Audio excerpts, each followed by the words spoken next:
cut so deep. I need you, Lord, to come inside and gently break my heart. Did I get that too high, ladies? No? Go higher? Let's do it again. Verse 2. My sin is great, but I can see the glory set for me. Show me, Father, where to start and gently break my heart. My heart is hard, my soul so weak. The ways of evil cut so deep. I need you, Lord, to come inside and gently break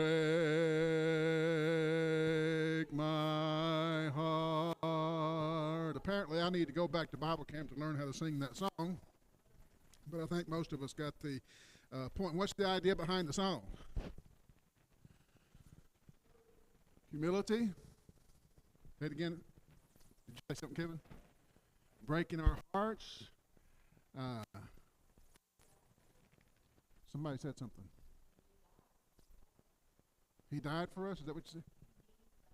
We need God in our lives. Revival is the idea. I had the first slide up there as revival. I don't know if the second slide says that or not. Yeah, revival. We're looking for God to stir the fire within us, to revive the fire that's within us. Maybe it was a special sermon that touched you. Maybe it was a particular religious celebration that touched you. Maybe you were on a retreat somewhere and your church had a revival of some sort and you were touched. A fire was stirred within you. Whatever special occasion it may have been, it invigorated you and you were on fire for the Lord. And we talked about that a bit last week. The point that we were getting at is those times, those revival times, fire starting or sparks setting times in our lives and our faith are important to us. A vibrant relationship with God, however, doesn't depend upon special occasions. And that's where I wanted to go last week, and I want to continue with that this week. In fact, I would go so far as to say your faith shouldn't be dependent upon special occasions. So I want to spend some time this year, beginning of this year, in the Psalms, wherein the writer is giving us devotional time, but not for special occasions, sometimes for special occasions, but he's given us devotional times on a regular basis, on a daily basis, things that we can use in our daily lives. So I want to spend our Sunday morning Bible school hour Psalms of David.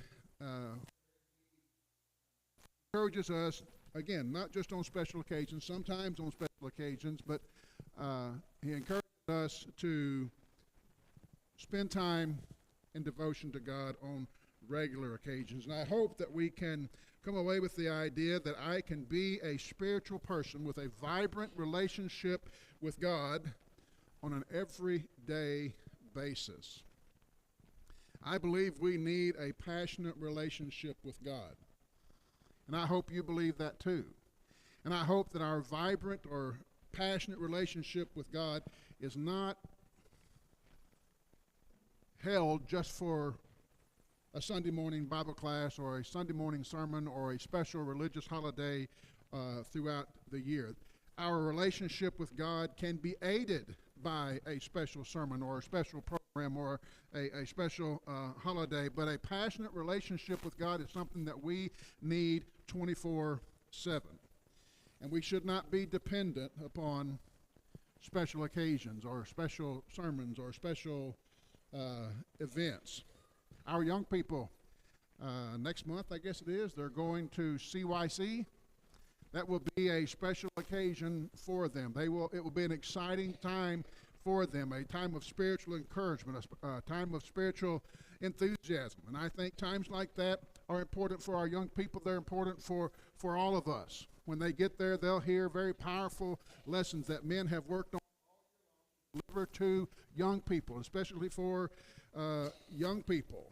And our young people need that. They're going to sing songs with thousands of people. We come together on a regular basis and sing songs with 100 people, 150 people. If you've never been to an event like CYC where there are thousands of young voices singing in harmony to our God, you've missed something. It is something special. It is something uplifting. It is something encouraging, and I think it will literally send chills down your spine to hear those songs. First time I ever went to one, been many years ago, was over in Alabama, and I heard all those kids singing, and I couldn't hardly sing for listening to them, and it just put my heart in my throat. So I think those times are important. But if their spiritual enthusiasm is limited to that 3 days, I think that's not healthy.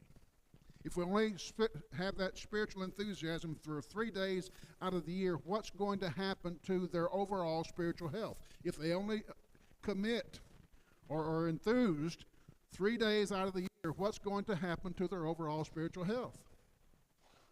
It's not good. For that 3 days, and maybe a day or two after, maybe a week or two after, it's exciting. They're on fire. But if we don't continue to put fire in the fireplace, it'll go out. The fire goes out. Just like you and I can't survive on a Christmas meal once a year. We got to have something to substantiate that. Usually by Christmas afternoon or Christmas evening, we're wanting something else. We need more fire in the pot, so to speak. Spiritual is wonderful. Spiritual celebrations are wonderful. Special occasions are wonderful, but we can't limit our spiritual nourishment only to those special times. Even our regular assemblies, if all of our faith is limited to what we do in this hour or 2 hours that we assemble here, we're going to be spiritually unhealthy overall. Our relationship with God was intended to be all the time, not once a week. Yes, special occasions, yes. God in the Old Testament, separate the seventh day. Keep it holy. Separate it from me. Only me on the seventh day. But does that mean on the first day of the week he wasn't interested in a relationship with them? Did he want a relationship with them on Tuesday?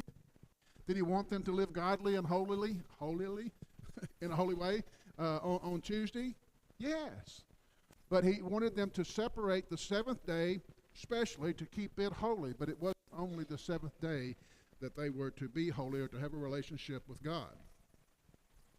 I have in my mind, as I think about the Psalms, that the righteous among Israel, they memorized the Psalms. I don't think they went to Psalm 1 and got the 6 verses that are there and attributed them to memory because they had a class to go to that they had to write out those songs. I think they memorized them because that was their hymn book. And they didn't have paper copies like you do. They don't have PowerPoint like you do. The only thing they have is their memory. So they would sing these songs and they would memorize these songs because these or whichever ones were their favorite songs. Just like you will memorize certain hymns. And they are written on your heart. So they did that with their psalms. They did that as a source of encouragement, a source of daily nourishment. It's what God wanted. God gave them the Psalms to give them daily nourishment. And we need that. Yes? Or are we content just to have an hour on Sunday? A lot of folks are, but that's not what God is looking for. God is looking for us to have a heart devoted to Him. He's looking for us to write these psalms, write these songs, write these words on our heart so that we can glorify Christ in our daily lives. And you do that. If I were to put the words up there, my faith looks up to thee, what are you going to say? What? Yeah, we remember the song. It's one of our old-time hymns that we have memorized. My faith looks up to the old Lamb of Calvary, Savior divine. I'm not going to read it for you because I don't memorize them very well. What about this one? Y'all know that song? To the garden alone. What? While the dew is still on the roses. The voice I hear falling on my ear, the Son of God discloses, and what? He walks with me. Is that just a song we sing? Is that the purpose? We got to fill up the time on Sunday, so let's call out this number. We'll sing this song. When we're done with that, and we'll sing another one. Is that what we're doing? We're writing upon our hearts these words. These here are not necessarily inspired words, but they've come from an inspired book. What about this one? Anybody know it? Rock of Ages, cleft for me. Is that too old? Let me hide myself in thee. Let the water and the blood from thy riven side which flows be of sin the double cure. An easy one. Amazing grace, how sweet the sound. That what? That saved a wretch like me. We write these songs on our hearts, not simply to come here and turn to page whatever and sing the song that the leader says. We want to do that, and we want to do that in praise to God. We want to do that in encouragement to one another. But these songs, whether they come from the Psalms in the Bible or our hymn books, we're writing them upon our hearts so that we can use that message, that word of Christ, to dwell richly in our hearts, Paul says in Colossians chapter 3. We want that within us so that it can guide us in our life. In an effort to develop a revived, passionate, daily relationship with God, I'll spend some time this year looking at the Psalms. That's why God wrote them.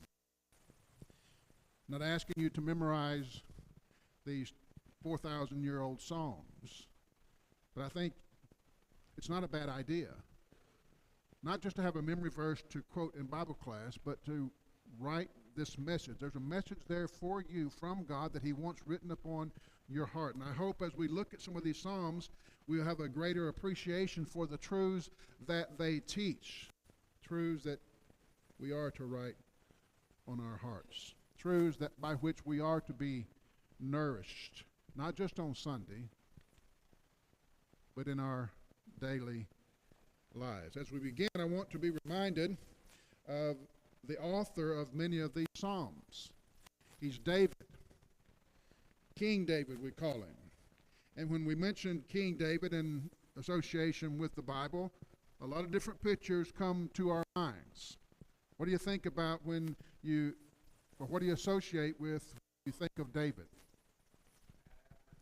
Man after God's own heart. That should be, I think, one of the first things that comes to my mind, and I want to talk about that for a minute, but that's not all that comes to our minds, is it? There are a lot of things recorded in 1 Samuel that God wanted us to know that David did that were not after God's heart. In fact, they were far from it. But God wants us to understand David was a man after my own heart. And we struggle with that. How can we call him a man after God's own heart when he did this, when he did that? And we're not going to go into all that he did or didn't do, but you have a question in your mind. We've talked about it before. Sometimes he's acting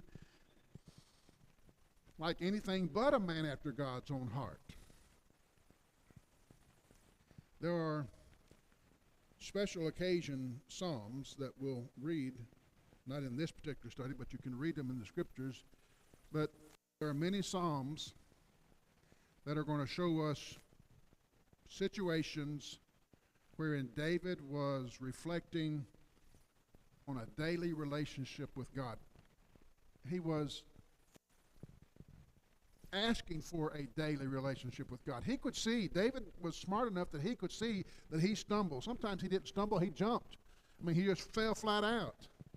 And he needed that relationship with God. He was dependent upon that relationship with God. We see him in his sins, but we also see him coming back from his sin. We see him humbly before God, asking for forgiveness for his sins. He wanted, he desired, he had a passion for a relationship with God. Did he fail? Yes. How many of you have a desire for a relationship with God? Never failed. If you were reading the Psalms and we all knew your life, how would you like that? Sometimes I wonder if David says, guys, yeah, I did that, but I also did this. I also asked forgiveness, and God forgave. Remember, he called me twice, New Testament and Old Testament, a man after God's own heart. And yet we want to keep the burden on him. What do we do when we stand before God and the burden is still there? What if we're judged by the world? The world sees the good things that we do, good for you, goody two shoes, good for you. But they see the things, the bad things you did, and they hold that there. They don't let it go. We can't do that with David. It's there for us to understand that David was a man after God's own heart, and he failed from time to time, and he got forgiveness for that. But we need to have as much mercy and grace for David as God does. We need to have as much mercy and grace for David as God has for us, yes? So when we look at the Psalms, yes, we can see a sinful man writing these songs, but he's a man after God's heart, and that's what he wrote down. The words that we have are the words of a man after God's own heart who was struggling in his life, and he needed relationship with God. Clayton?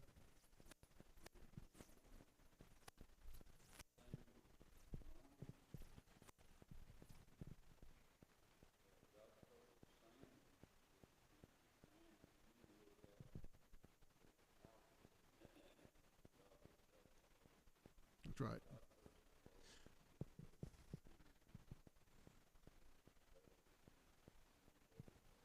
That's right. And Samuel was looking at, you got Eliab, big guy, older brother. He's the one who should get the kingship.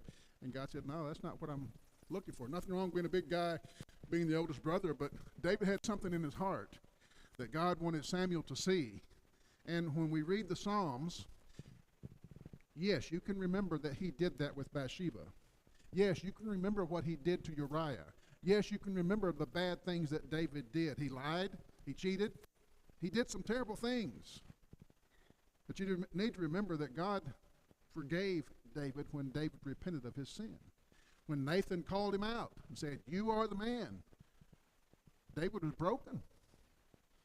Why was he broken? His relationship with God was suffering. How he didn't understand that before Nathan said that, I don't know, but that's not mine to judge. But when Nathan pointed out, you are the man who sinned, David was broken in spirit and in heart because he desired a relationship with God. And that's the difference, really getting off key, but or off point, between David and Saul. How much more of a sinner was Saul than David? He wasn't. Both sinners, they both did bad things. But one would not repent. One would not turn from his way. One continued to follow that path, even when Samuel the prophet said, Saul, you've messed up. God's taken the kingdom away from you. And Saul would not relent. David, he realized his imperfections. And he writes these songs. God wanted us to understand the guy who's writing these songs is imperfect. He did those things that I recorded in 1 Samuel. But he's also a man after my heart. When he realized his failure, when he realized his stumbling, he still desired a relationship with God, and he came to it. There's a book, I think I mentioned it last week, by Charles Swindoll. Charles Swindoll is not my favorite teacher because he teaches some things that aren't really great, but it's called Living Beyond the Daily Grind. And he takes certain psalms that David wrote that reflected a daily walk with God, or an attempt at a daily walk with God, or the difficulties of a daily walk with God. And I think Mr. Swindoll did a great job in that book in pointing those out. And he helps us to understand it's your walk with God is not about special occasions. Special occasions are great, but your walk with God is about regular life. We all need special devotion. We all need special times of prayer and fasting, but we also need regular counsel for regular life from God. Yes? And that's what I want to look at in the Psalms. What it means to be a man after God's own heart when I know my life is filled with failure. For that, we will turn to Psalm 63. You can open your Bibles to Psalm 63, or we'll just go from the screen as you like. O God, you are my God. Early will I seek you. My soul thirsts for you. My flesh longs for you in a dry and thirsty land. We have a song like that in our book. Not exactly the same words, but number 15 in your book. Let's look at that.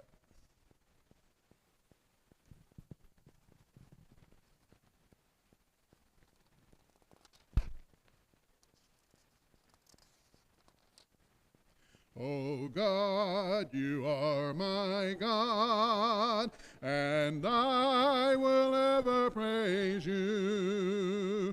O God, you are my God, and I will ever praise you. I will seek you in the morning, and I will learn to walk in your ways, and step by step you'll lead me, and I will follow you all of my days. I will follow you all of my days, and I will follow you all of my days. And step by step you'll lead me, and I will follow you all of my days. The song says in Psalm 63, O God, you are my God. Early will I seek you. My soul, what's the word?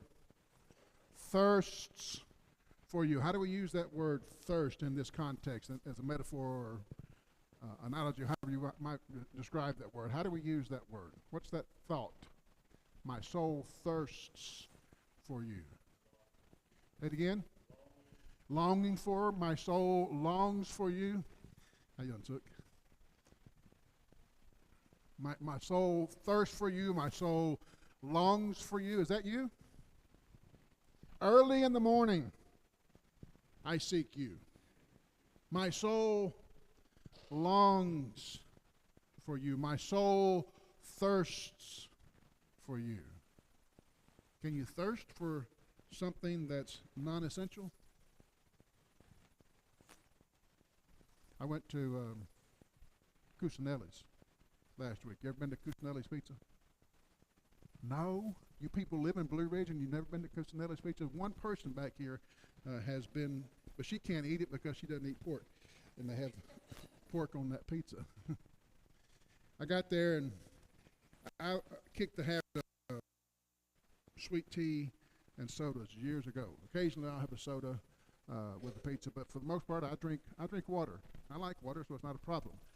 But for some reason that day I had a craving for sweet tea. And usually I don't do that for two reasons. One, they charge you $4 for a glass of tea, and I'm cheap. And two, the sugar's not good for you. I don't need all that sugar. But I wanted tea that day. I don't know why. I hadn't had tea in probably 10 years. But I had a tea that I had 3 teas that day, sweet teas that day. I was on a sugar high that kept me going for a couple of weeks. I don't know why I had a thirst for tea, but it was there. David has that thirst, a longing. Up here in the mountains, we can say a hankering for something sweet. In this case, it's God, something pleasurable that he desires. Is it okay to have a desire for something pleasurable? Is that an okay thing? Can we go to the Bible and say that's okay? Spiritually speaking, can we have a desire for something sweet? I mean, worship. David on one occasion said, I can't wait to get to the assembly. I can't wait to be with the people of God. He had a thirst for being with the people of God. Janine, she likes to go to polishing the pulpit. It's a big Church of Christ conference up in, well, now there's two places that they go, one over in Missouri and one up here in Pigeon Forge. But at any rate, she likes to go. It's a spiritual high for Janine to go to polishing the pulpit. Is that okay? To desire a spiritual high by going to a special event? Well, let me ask it this way. Is there a difference between my desire for sweet tea there at Cusinelli's that a couple of weeks ago and a man who's been walking in the desert for 6 weeks needing water? Is there a difference between my desire for sweet tea and the guy who's parched from thirst from having no water for weeks?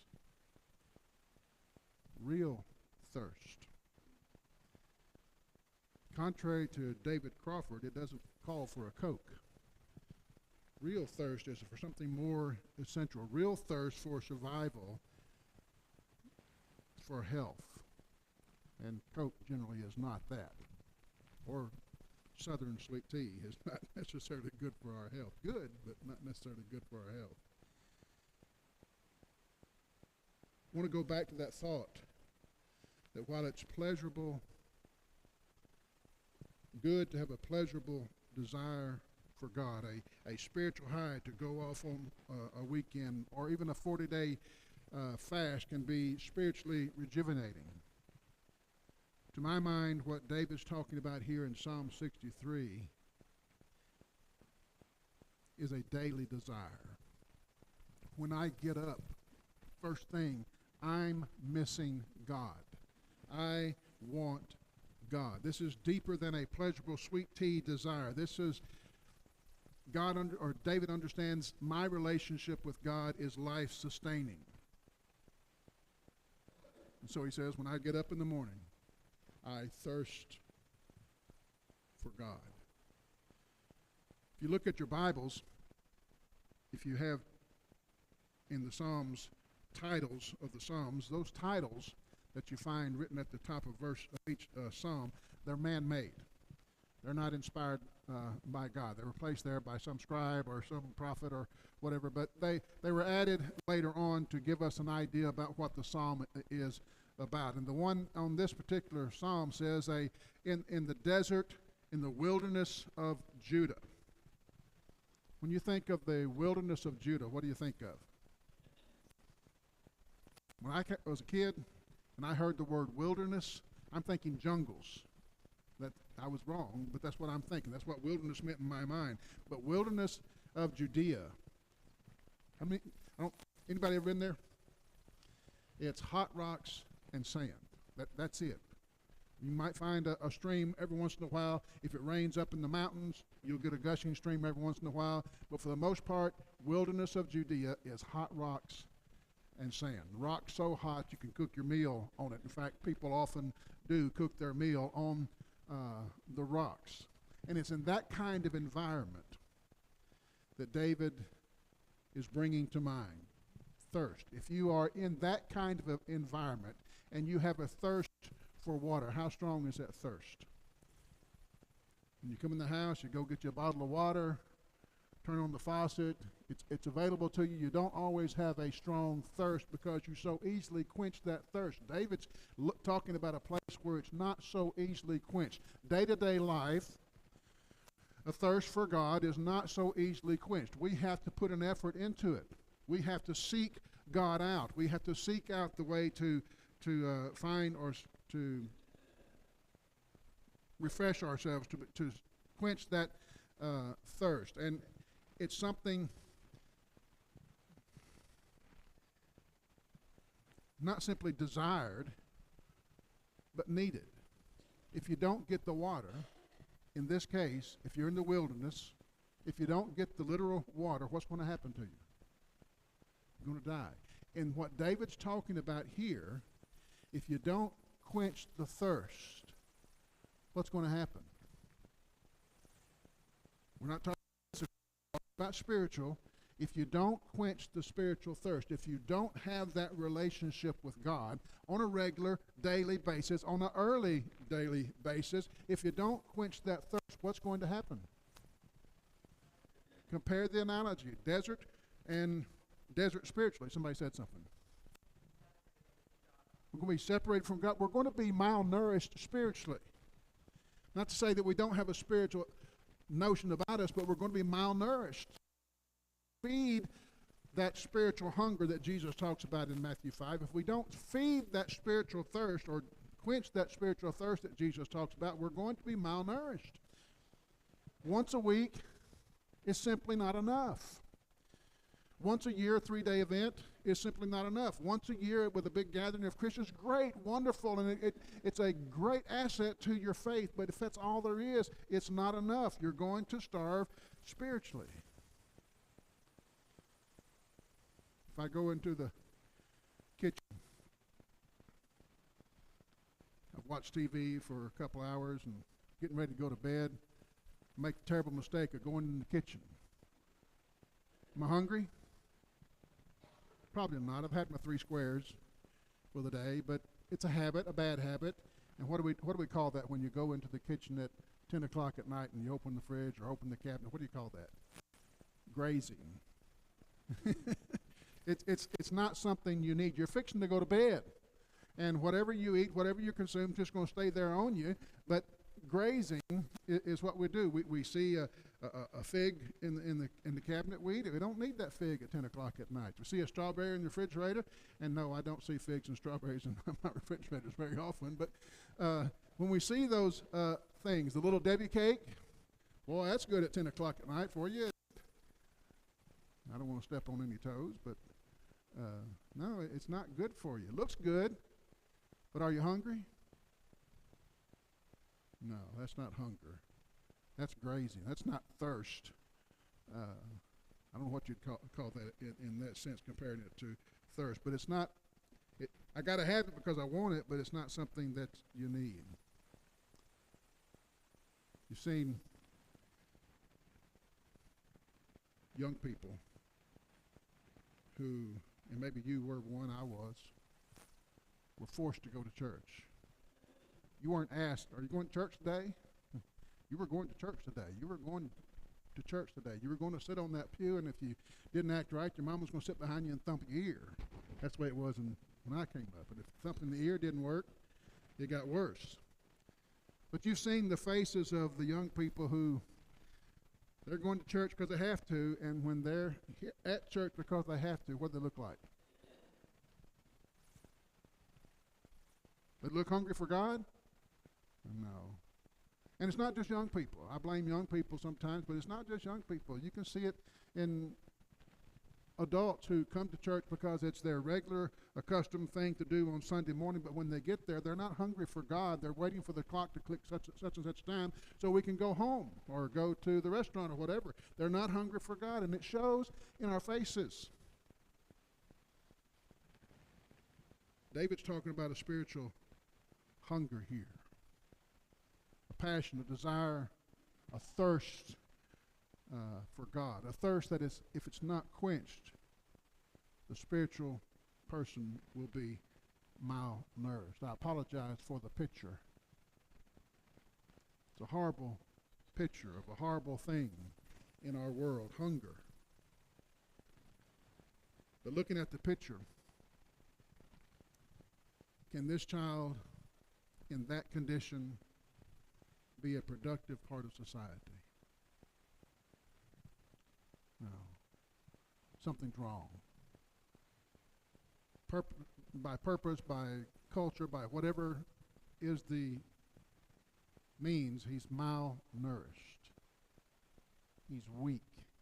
Even if he had a desire to do something, he could not because he's malnourished. His legs won't hold him up. Connect the spiritual dots. If we are spiritually malnourished, get this picture in your mind. If we are spiritually malnourished, what can you do for God? If this is the state of your soul, if this is the state of your spirit, what can you do for God? Not much.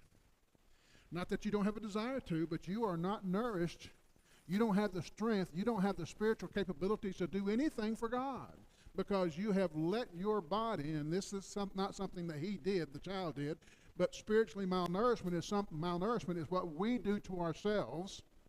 We allow it to happen, and when we get in that state, what can we do for God?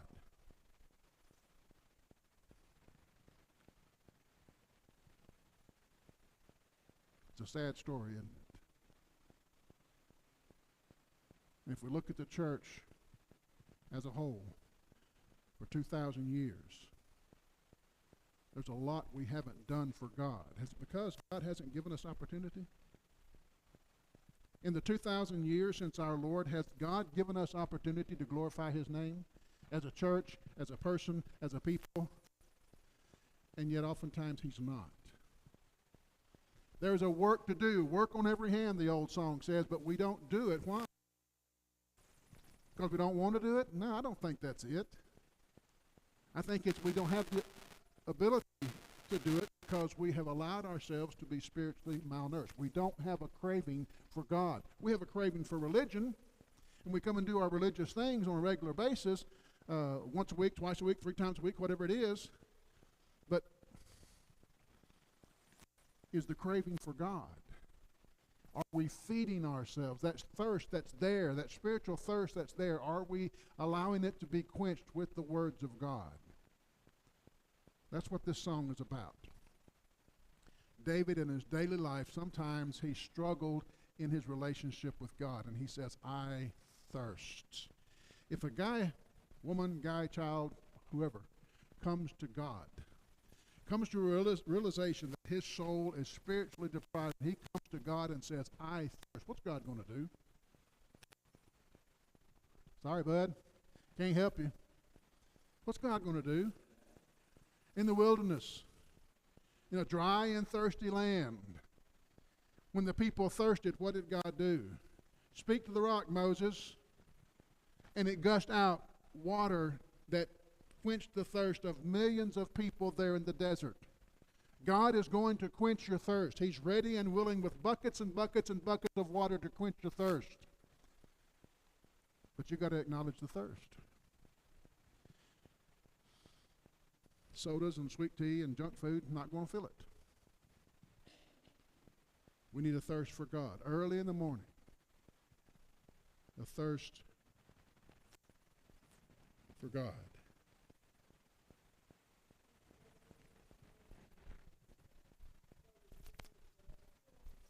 Can you start over for me?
That's right. We can put ourselves, to sum up what you're saying, in situations where we're going to be thirsty because we're not surrounded by people who have a hunger for God. And it's easy to fall into that, right?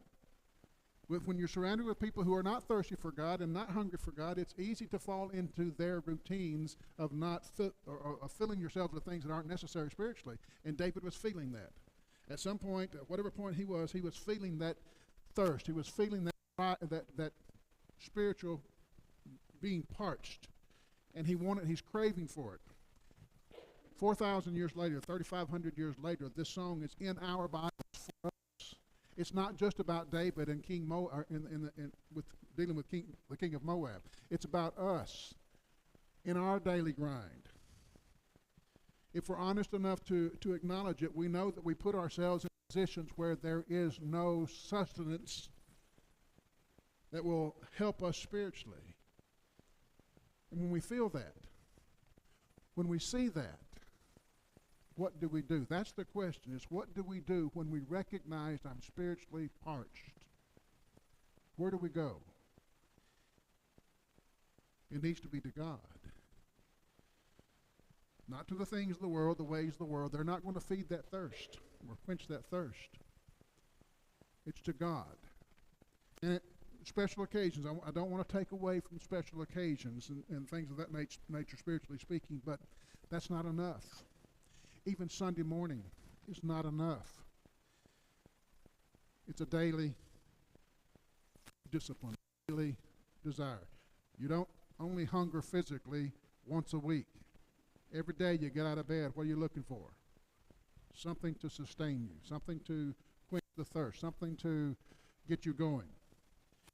David says, I need that with God. And as we enter into this study, I want to encourage that attitude, that spirit within you, that you need that from God, not just on Sunday morning at 10 o'clock or whatever clock it is, but when your foot hits the ground in the morning, you start heading for that coffee pot. All of us do it, those who drink coffee. Can you have that same desire to be filled with that which comes from God? We'll pick up there next week. Thank you for your attention this morning.